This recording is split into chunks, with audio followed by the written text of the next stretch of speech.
오늘도 썰튜쇼를 찾아주셔서 감사합니다. 구독과 좋아요는 영상 제작에 큰 힘이 됩니다.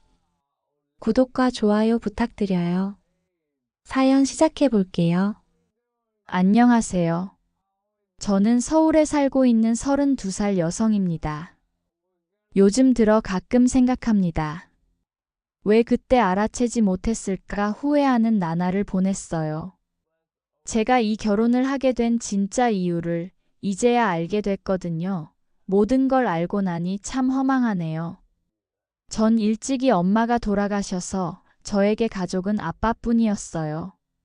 그래도 아빠는 저에게 전혀 부족함 없는 사랑을 주셨어요. 저희 아빠는 서울 시내에 건물 3채를 가지고 계신 건물주세요. 덕분에 전 어릴 적부터 정말 부족함 없이 자랐어요. 물론 할머니 할아버지가 돌아가실 때 아빠한테 물려준 것도 있지만 아빠도 정말 열심히 사셨거든요. 아빠는 늘 바쁘셨어요. 정말 고생도 많이 하시고 이제 좀 편하게 사시나 싶었는데 제가 25살 때 위암 판정을 받으셨어요. 그때부터 긴 투병 생활이 시작됐어요. 처음에는 그저 위염인 줄 알았대요. 한동안은 정말 소화제를 달고 사시기도 했어요. 평소에도 속이 좋지 않으셔서 한 달에 한 번씩은 병원에 가시곤 했거든요. 그런데 어느 날 검진 결과가 좋지 않다며 큰 병원으로 가보라고 하시더래요. 그때부터 제 삶이 달라졌어요. 종합병원에서 정밀검사를 받고 결과를 기다리던 그 일주일이 제 인생에서 가장 길게 느껴졌던 것 같아요. 결과는 최악이었죠. 위암 3기. 이미 주변 림프절까지 전이가 됐다고 했어요. 그때 저는 정말 하늘이 무너지는 것 같았어요. 너무 무섭고 두려웠어요. 물론 가장 힘들었던 건 아빠 자신이었겠지만요. 그렇게 아빠는 수술을 하고 항암 치료를 받았어요. 저는 그 과정을 지켜보는 게 너무 힘들었어요. 힘들다는 내색을 제 앞에선 하지 않으셨지만 점점 야위어 가는 아빠를 보고 알 수 있었죠. 항상 건강하시던 아빠가 하루하루 야위어 가는 모습을 보는 게 너무 고통스러웠거든요. 그런데 결국 3년 전쯤에는 의사 선생님이 조심스럽게 말하시더라고요. 얼마 남지 않았다고. 결국 시한부 선고를 하신 거였죠. 정말 운이 좋아 길어야 1년. 그때 전 주저앉았어요. 지푸라기라도 잡고 싶은 심정이었죠. 그러던 그때 남편을 소개받았어요. 다름 아닌 시어머니의 아들이었죠. 시어머니는 병원에서 알게 되었는데 인상이 참 좋으셨어요. 같은 병동의 간병인이셨는데 오며 가며 인사하다 보니 자연스레 가까워졌었어요. 처음엔 그런 시기에 맞선을 본다는 게 내키지 않았어요. 당연히 저는 하지 않겠다고 여러 차례 이야기했지만 아빠가 오히려 적극적으로 권하시더라고요. 수영아, 아빠가 없어도 우리 딸은 잘 살아야 하잖니. 좋은 사람 만나서 행복하게 살았으면 좋겠구나. 그때 아빠의 그 말씀이 가슴을 너무 아프게 했어요. 더 이상 거부할 수 없었어요. 아빠의 그 말이 그 마음이 어떤 건지 알 것 같아서 결국 맞선을 보기로 했죠. 그렇게 만난 남편은 첫인상부터 좋았어요.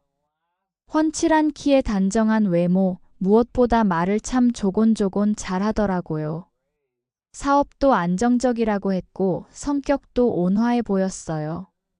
시어머니도 처음부터 저를 무척 마음에 들어 하시는 것 같았어요.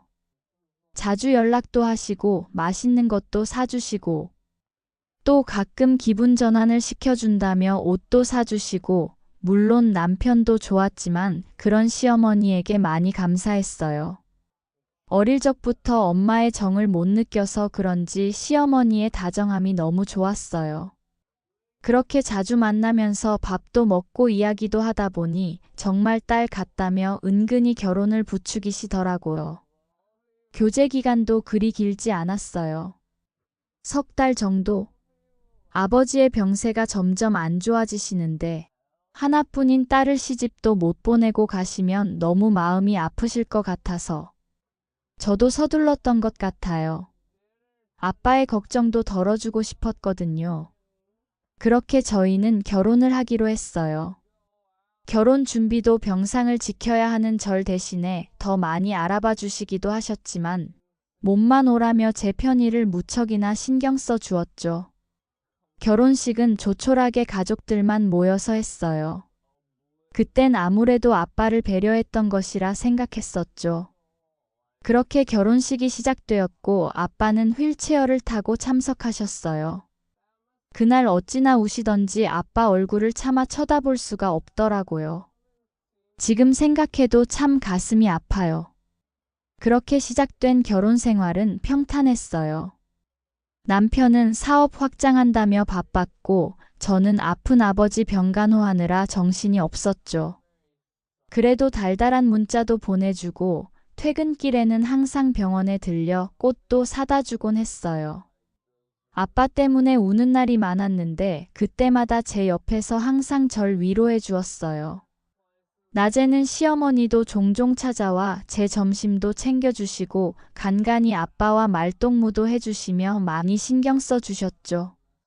그런 남편과 시어머니가 있어 참 다행이다라고 생각했어요. 하지만 그것도 잠시. 결혼한 지 6개월쯤 지나자 남편의 행동이 조금씩 달라지기 시작했어요. 평소 아주 가끔 야근이라며 늦기는 했지만 점점 늦은 밤 귀가가 잦아졌고 주말에도 늘 회사 일이 바쁘다며 병원에 오는 횟수가 줄어들었죠. 당연히 저도 이렇게 힘든데 남편도 힘들 거라 생각했고 처음엔 사업이 커지는 시기라 그런가 보다 했어요. 언젠가부터는 전화해도 잘 받지 않고 문자도 늦게 답장이 왔지만 그저 바쁜가 보다 했죠. 이상하게도 시어머니는 그런 아들을 감싸기만 하셨어요. 아들이 사업하느라 바쁜가 봐. 며느리가 좀 이해해줘야지. 대신 내가 더 신경 쓸게. 너무 서운해 마라. 매번 그렇게 말씀하시곤 했어요. 그런데 지금 생각해보면 그때부터 뭔가 이상했던 것 같아요. 시어머니는 아들의 늦은 귀가에 대해 너무 태연하셨거든요. 마치 이미 모든 걸 다 알고 계신 것처럼요. 그러던 어느 날이었어요.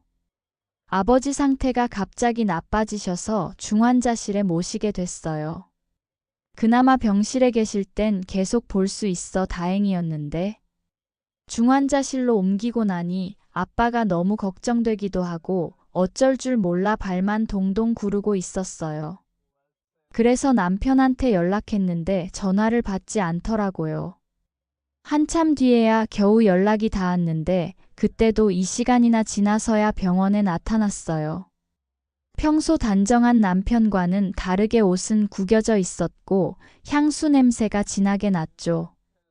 미안해, 회사에서 중요한 미팅이 있어서 옷 갈아입을 시간도 없이 왔어. 그때 남편의 와이셔츠 칼라에 묻은 화장품 자국을 봤어요. 하지만 저는 모른 척했죠. 아니, 어쩌면 모른 척하고 싶었던 걸지도 모르겠어요. 아픈 아빠 때문에 이혼 같은 건 생각조차 하기 싫었거든요. 더구나 아빠가 위독한 상황에서 혼자 남겨질까 두려웠던 마음도 컸던 것 같아요. 그런데 일주일 후 집에 들렸다 보호자 대기실에서 면회 시간만을 기다리고 있었는데 전화가 온 거예요. 중환자실인데 지금 너무 위독하다며 바로 와달라고요. 심장이 덜컥 내려앉는 것 같았어요. 그렇게 정신없이 중환자실에 갔어요. 가쁜 숨을 쉬며 겨우 뜬 눈으로 절 바라보고 계신 아빠를 보고는 눈물이 쉴 새 없이 흐르더라고요. 그리고는 아빠가 돌아가셨어요. 마지막까지 제 손을 잡고 걱정하시더라고요. 수영아, 아빠가 널 잘 지켜주지 못해서 미안하다. 혼자서도 잘 지낼 수 있지? 힘겹게 말을 하셨지만 더 할 말이 남아 보였는데 결국 눈을 감으셨어요. 그때는 그 말씀이 무슨 뜻인지 몰랐어요. 하지만 이제는 알 것 같아요. 어쩌면 아빠는 무언가를 눈치채셨던 게 아닐까 생각이 들어요. 슬퍼할 겨를도 없이 장례식이 끝나고 이틀도 안 됐을 때였어요. 내내 울며 힘들어하고 있는 저에게 남편이 갑자기 제안을 했죠. 여보, 우리 아버님 건물들 매각하는 게 어때? 지금이 부동산 시세도 좋고 내가 사업 확장하려고 하는데 자금이 필요해서. 그 말을 듣는 순간 등줄기가 서늘해졌어요. 아직 난 아빠를 제대로 보내드리지도 못했는데 벌써 재산 이야기를 꺼내다니. 어안이 벙벙했어요. 그런데 그때 전화가 왔어요. 수영아, 나 민지야 잠깐 통화할 수 있어? 제 친구였어요. 제 가장 절친한 친구죠. 민지는 고등학교 때부터 친했던 친구라 서로의 집안 사정도 잘 알고 있어요. 저희 아빠도 민지를 무척이나 예뻐하셨죠. 마음은 좀 괜찮아. 많이 힘들지 나도 이렇게 힘든데 넌 얼마나 힘들겠어. 아버님 좋은 곳으로 가셨을 거야. 그 말에 또 하염없이 서로 울었어요. 아무 말 없이 서로 울고 있는데 민지가 조심스럽게 이야기하더라고요. 지금부터 내가 하는 이야기 마음 단단히 먹고 들어야 해. 너 지금 너무 힘든 거 아는데 이건 미룰 이야기가 아니라서. 그 말이 다시 한번 가슴이 쿵 내려앉더라고요. 저는 이야기하라고 하며 남편에게 자리를 비켜달라 했어요. 남편은 편하게 통화하라며 나갔고 민지와 통화를 이어갔어요. 내 남편 사실은 결혼 전부터 만나던 여자가 있었어. 그리고 내 시어머니하고 같이 계획한 것 같아. 민지의 말은 충격적이었어요. 제 남편에게는 5년 넘게 만난 여자가 있었다고 해요. 시어머니도 그 사실을 알고 있었대요. 그런데 아빠의 건물들을 보고는 저와의 결혼을 계획했다는 거예요. 넌 어떻게 그걸 알게 된 거야? 그 여자가 우리 회사 디자인팀에 새로 왔어. 회식 자리에서 술을 좀 과하게 먹긴 했는데 술술 이야기하더라고. 처음엔 결혼 앞둔 남자친구가 있다고 해서 들었는데 뭔가 이상한 거야. 상황이 너하고 너무 맞아 떨어지더라고.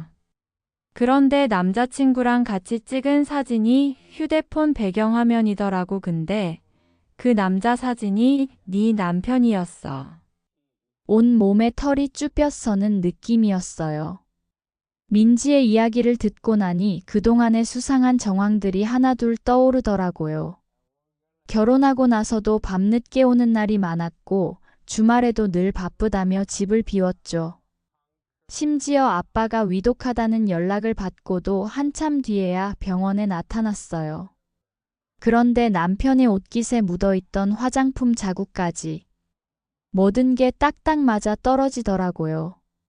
민지는 침착했어요. 지금부터는 정신 바짝 차리고 증거를 모르라고 하더라고요. 아직 아빠를 보낸 슬픔이 가시지도 않았는데 현실이 너무 가혹했어요. 그때부터 저는 증거를 모으기 시작했어요.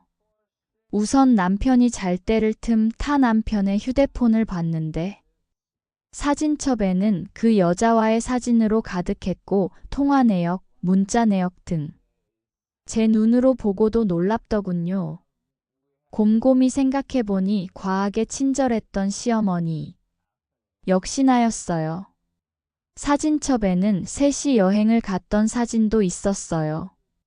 저는 그렇게 CCTV 영상, 통화 내역, 계좌 내역, 사진, 문자. 모든 걸 챙겼죠. 민지의 도움으로 그 여자의 존재도 확실히 밝혀냈고요. 그런데 놀라운 건 남편이 아빠의 건물을 담보로 대출을 시도했더라고요. 그때부터 전 아빠가 생전에 일을 맡기시던 변호사님께 연락을 했어요. 모든 정황을 이야기했어요. 그렇게 변호사님의 도움으로 전 드디어 모든 걸 끝낼 준비를 했어요. 남편이 건물 매각 계약서에 서명할 때 온다고 했거든요. 전 변호사님과 함께 문을 열고 사무실 안으로 들어섰어요. 먼저 와 있었네. 인사해, 변호사님이야. 남편은 변한 내 태도와 목소리, 갑작스러운 상황에 당황한 기색이 역력해 보였어요. 남편은 당황하는 표정으로 저를 쳐다보더라고요. 변호사? 저는 천천히 남편을 바라보며 한숨을 내쉬었어요. 김진우 씨, 이제 그만합시다. 옆에 있던 변호사님이 차분한 목소리로 말했죠. 그리고는 가방에서 두툼한 서류를 꺼내 남편 앞에 내려놓았어요. 귀하는 배우자의 동의 없이 배우자의 재산을 담보로 대출을 시도했으며 일부 자금을 본인 계좌로 이전한 정황이 확인되었습니다. 현재 저희 측에서는 이에 대한 법적 조치를 준비 중입니다. 남편은 서류를 얼핏 들여다보더니 코웃음을 치더라고요. 그 모습이 너무나 어이없고 황당했어요. 이게 다 무슨 헛소리야? 여보, 지금 나 겁주려고 그러는 거지? 저는 아무 말 없이 남편을 바라봤어요. 남편은 불안한 듯 주위를 두리번거리며 말을 이었어요. 수영아, 너 진짜 이럴 거야? 우리 부부잖아. 나한테 이렇게까지 해야겠어? 그건 내가 사업 때문에 어쩔 수 없었어. 장인어른 때문에 너 힘든 거 아는데 어떻게 돈 얘기를 해? 전 깊이 숨을 들이쉬고 천천히 그리고 차갑게 이야기했어요. 부부라서. 그래서 진우 씨가 내 걸 마음대로 해도 된다고 생각했어. 남편은 아무 말도 하지 못했어요. 전 남편이 앞에 있는 서류를 가리켰어요. 이거 변호사님이 준비한 소송 서류야. 난 더 이상 진우 씨가 내 재산에 손댈 수 없게 할 거야. 그리고 내 어머니도 함께 조사받게 될 거고. 그제서야 남편은 표정이 심각해지더라고요. 우리 엄마까지? 그래, 진우 씨가 했던 일. 어머님도 공모한 정황이 있어. 내 돈을 빼돌리는데 적극적으로 개입했잖아. 남편은 갑자기 자리에서 벌떡 일어나더니 변호사를 향해 큰 소리로 이야기하더라고요. 이봐요. 변호사님, 우리 이건 대화로 해결할 수 있는 문제잖아요. 법적으로까지 갈 필요 없어요. 수영이랑 나 부부 사이인데. 하지만 변호사님은 단호한 목소리로 말했어요.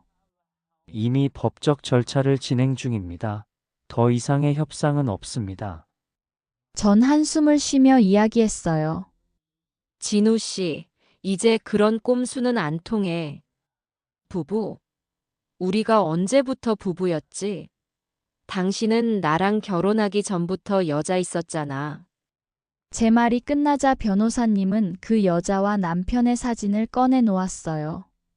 그 사진을 본 남편은 당황해 할 말 못할 말 구분 없이 떠들더군요. 야, 내가 그럼 너 같은 거랑 왜 결혼했겠냐? 니네 아빠 건물 아니었으면 너 같은 거 쳐다도 안 봤어. 그때 남편의 핸드폰이 울렸어요. 급하게 확인하더니 곧 얼굴이 새파래졌어요.